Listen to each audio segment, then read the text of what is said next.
میری طرف سے طبی ٹی وی دیکھنے والے سبھی معزز دوستوں کو السلام علیکم۔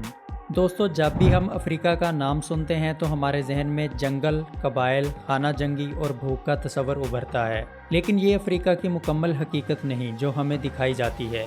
افریقہ صرف ایک براعظم نہیں بلکہ ایک مظلوم خواب ہے جو بارہا دیکھا گیا مگر ہر بار دبا دیا گیا۔ حیرت انگیز بات یہ ہے کہ افریقہ دنیا کا واحد براعظم ہے جہاں 54 ممالک ہیں اور یہ زمین کے 20% سے زیادہ رقبے پر پھیلا ہوا ہے، لیکن اس کی آواز عالمی سطح پر کم ہی سنی جاتی ہے۔ آج افریقہ کا ایک مسلم نوجوان کیپٹن ابراہیم تروری اس خواب کی قیادت کر رہا ہے۔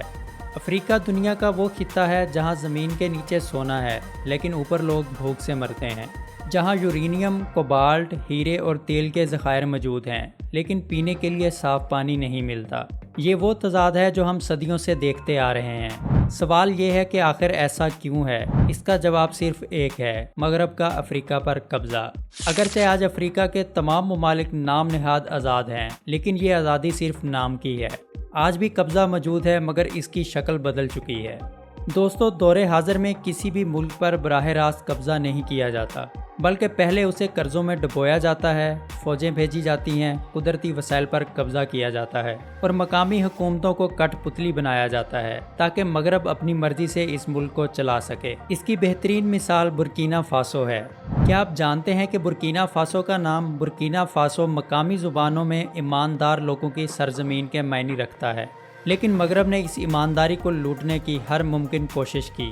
افریقہ کی مسلم کمیونٹی کا نوجوان ابراہیم تروری کون ہے جس نے کہا کہ میں پورے یورپ کے جھوٹ کا نقاب اتاروں گا؟ میں تم سب کو دیکھ رہا ہوں، میں ریکارڈ کر رہا ہوں، میں محفوظ کر رہا ہوں، میں فیصلہ کروں گا، میں ابراہیم ہوں اور آج میں تمہارا نقاب اتار رہا ہوں۔ یہ 37 سالہ نوجوان کیسے پورے افریقہ کی امید بن گیا؟ اس کے علاوہ ہم اس ملک کے کئی حیران کن حقائق بتائیں گے۔ ویڈیو میں آگے بڑھنے سے پہلے میری تمام دوستوں سے گزارش ہے کہ وہ طبی ٹی وی کو سبسکرائب کر لیں تاکہ کوئی بھی ویڈیو مس نہ ہو۔ برکینا فاسو، اس ملک کا سرکاری نام people's republic of Burkina Faso ہے۔ 1984 تک اسے اپر وولٹا کہا جاتا تھا۔ برکینا فاسو کی کل آبادی تقریباً 2 کروڑ 40 لاکھ ہے، جو آبادی کے لحاظ سے دنیا میں 59ویں نمبر پر ہے۔ اس کا رقبہ 2,74,200 مربع کلومیٹر ہے، جو رقبے کے لحاظ سے 74ویں نمبر پر ہے۔ یہ مغربی افریقہ کا ایک لینڈ لاک ملک ہے جسے کوئی بھی سمندری سرحد نہیں لگتی۔ یہ افریقہ کے ترقی پذیر ممالک میں شامل ہے۔ یہاں 61% مسلم، 23% عیسائی، 15% افریقی روایتی مذاہب اور 1% دیگر مذاہب کے لوگ رہتے ہیں۔ اس کی سرحدیں مالی، نائجر، بینن، گھانا، ٹوگو اور آئیوری کوسٹ سے ملتی ہے۔ اس کی جی ڈی پی $20 بلین ہے اور فی کا سالانہ آمدنی صرف $930 ہے، یعنی لوگ بڑی تعداد میں بھوک اور پیاس سے مرتے ہیں۔ یہ دنیا کے 10 غریب ترین ممالک میں سے ایک ہے۔ اندازاً 40% سے زائد لوگ غربت کی لکیر سے نیچے زندگی گزارنے پر مجبور ہیں۔ یہ مسلم ملک بھی مغرب کی درندگی کا شکار ہے۔ آپ کو حیرانگی ہوگی کہ اس غریب ملک کی زمین سے ہر سال 80 ٹن سونا نکالا جاتا ہے، جس کی مالیت $5 سے $6 بلین ہے، لیکن برکینا فاسو کے ذخائر میں صرف 36 کلو سونا ہے۔ حیرت کی بات تو یہ ہے کہ برکینا فاسو میں سونے کی کانیں دنیا کی قدیم ترین کانوں میں سے ہیں، جن سے ہزاروں سال پہلے بھی سونا نکالا جاتا تھا، لیکن آج یہ دولت مقامی لوگوں کی بجائے غیر ملکی کمپنیوں کے ہاتھوں میں ہے۔ کئی سالوں سے فرانس یہ سونا لوٹ رہا ہے۔ آج جو یورپ آپ کو امیر دکھتا ہے وہ افریقہ اور ایشیا سے لوٹ مار کی وجہ سے ہے۔ افریقہ کا خون آج بھی چوسا جا رہا ہے۔ یہاں لوگوں کو بھوک اور پیاس میں رکھا جاتا ہے۔ برکینا فاسو افریقہ کا چوتھا سب سے زیادہ سونا پیدا کرنے والا ملک ہے، جبکہ اس کا ہمسایہ ملک مالی بھی تیسرے نمبر پر ہے، جو ایک مسلم ملک ہے۔ برکینا فاسو کا دارالحکومت وگاڈگو ہے، جو سب سے زیادہ آبادی والا شہر ہے۔ ملک کا صدر کیپٹن ابراہیم تروری ہے، جو 35 سال کی عمر میں صدر بنا اور دنیا کا سب سے کم عمر صدر ہے۔ لیکن اس کی شہرت کی وجہ یہ نہیں بلکہ اس کے کارنامے ہیں۔ میڈیا اسے پورے افریقہ کا لیڈر مانتا ہے۔ دلچسپ بات یہ ہے کہ ابراہیم تروری اپنی عوام سے ملنے کے لیے اکثر سادہ لباس میں بغیر کسی پروٹوکول کے بازاروں اور گلیوں میں نکلتے ہیں، جس سے لوگوں کا ان پر اعتماد اور محبت بڑھتی ہے۔ کچھ لوگوں کا خیال ہے کہ اگر ابراہیم اسی رفتار سے چلا تو وہ نہ صرف اپنے ملک بلکہ پورے افریقہ کا لیڈر بن جائے گا، جس سے مغربی ممالک کے لیے ٹکرانا مشکل ہوگا۔ لیکن سوال یہ ہے کہ اس شخص میں ایسی کیا خوبی ہے کہ اس نے پورے یورپ کو للکار دیا۔ اس نے 2019 میں فوج جوائن کی۔ وہ ایک پڑھا لکھا اور بچپن سے ذہین نوجوان تھا۔ 2020 میں وہ فوج کا کیپٹن بن گیا۔ کیپٹن بننے کے بعد اس نے دیکھا کہ فوج کے پاس پیسے نہ ہونے کے برابر ہیں، جبکہ سیاستدان عیاشی کی زندگی گزار رہے ہیں۔ جنوری 2022 میں فوج نے اقتدار سنبھال لیا اور یہ لڑکا اس عمل میں ایک سپاہی کی طرح شامل تھا۔ جب قائم مقام صدر پال ہنری نے وعدے پورے نہ کیے تو اس نے اپنی ٹیم کے ساتھ اقتدار سنبھال لیا اور فوجی بغاوت کر دی۔ اس کی قابلیت کا اندازہ پوری فوج کو تھا، اسی لیے اسے متفقہ طور پر صدر بنایا گیا۔ کیپٹن ابراہیم تروری نے سب سے پہلے فرانس کی فوج کو ملک سے نکالنے کا حکم دیا۔ یہ دنیا کے لیے حیران کن تھا۔ اس نے 1 ماہ میں ملک چھوڑنے کی دھمکی دی۔ یہ وہ اقدام تھا جو کئی دہائیوں سے کوئی نہ کر سکا۔ حیرت کی بات تو یہ ہے کہ جب ابراہیم تروری نے فرانس کو ملک سے نکلنے کا حکم دیا تو فرانس نے اپنے فوجی اڈوں سے نکلتے ہی پیچھے تباہی چھوڑ دی، لیکن ابراہیم نے فوری طور پر ان اڈوں کو اسکولوں اور اسپتالوں میں تبدیل کرنے کا اعلان کیا۔ اس نے سونے کے ایکسپورٹ کے تمام لائسنس کو منسوخ کر دیا تاکہ سونا ملک سے باہر نہ جائے۔ فرانس نے اس ملک کو ہمیشہ کھوکھلا کیا۔ کٹ پتلی حکومتیں بنائی گئیں اور قوانین ایسے رکھے گئے کہ یہ ملک کبھی غربت سے نہ نکلے۔ ملک کا 70% پیسہ فرانس میں رکھا جاتا تھا۔ اگر ملک کو پیسوں کی ضرورت پڑتی تو یہ پیسہ سود کے ساتھ قرض کی شکل میں دیا جاتا تھا۔ سیاستدانوں کے بچوں کو فرانس میں پڑھایا جاتا تاکہ ان کے ذہنوں کو فرانس کے مطابق ڈھالا جائے اور وہ کٹ پتلی بن کر اس کے اشاروں پر چلیں۔ یہ سلسلہ دہائیوں سے جاری تھا، جسے ابراہیم تروری نے آتے ہی ختم کر دیا۔ اس نے حکم دیا کہ سونا صرف فرانس کے ساتھ نہیں بلکہ دیگر ممالک کے ساتھ بھی فروخت کیا جائے گا۔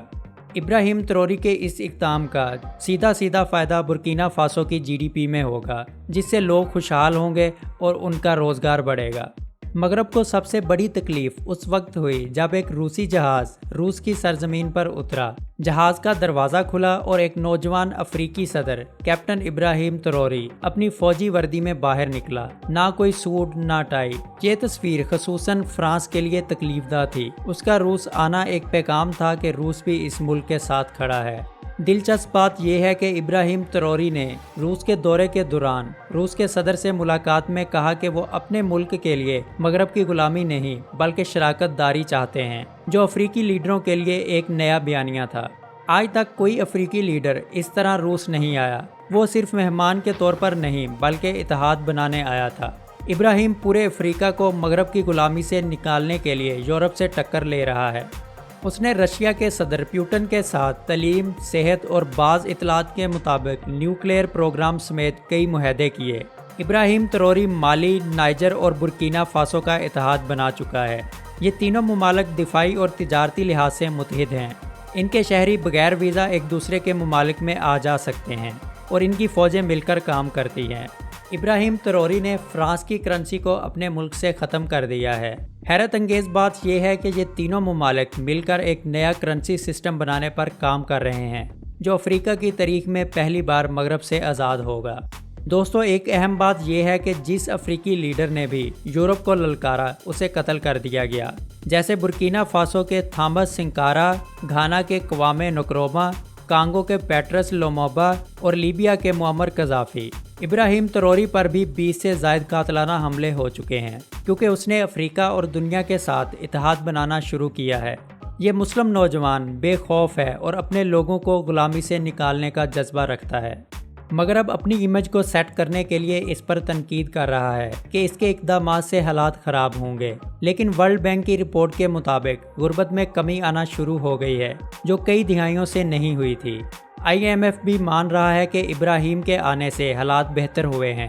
حیرت انگیز بات یہ ہے کہ ابراہیم نے اپنے ملک میں دہشت گردی کے خلاف جنگ میں خود فوج کے ساتھ مل کر آپریشنز کی قیادت کی ہے، جو ایک صدر کے لیے نہایت غیر معمولی ہے۔